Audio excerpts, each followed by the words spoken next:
I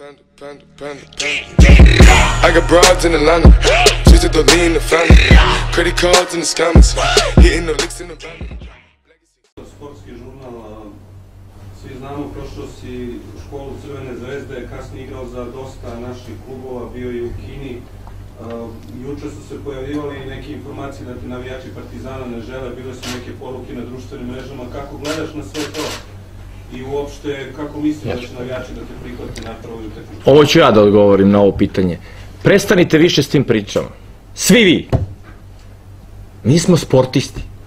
Mi igramo fudbal. Ja ovde pravim Partizan koji će da prođe grupnu fazu Lige Evrope. Laki je malo nervozan. Pantelija je umro, pa ga je to potreslo.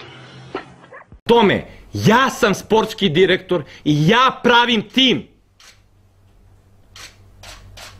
I tačka.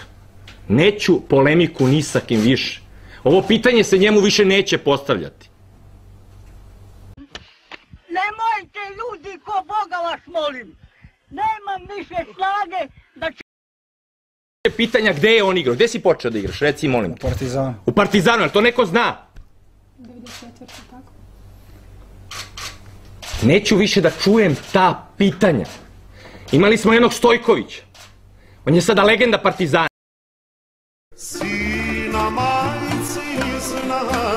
Preziva Stojković.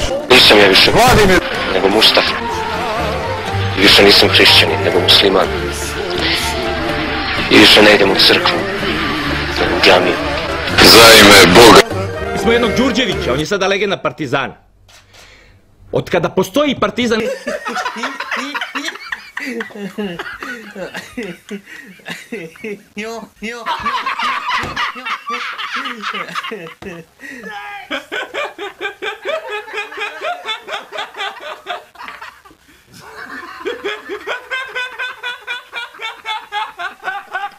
Kraj priče.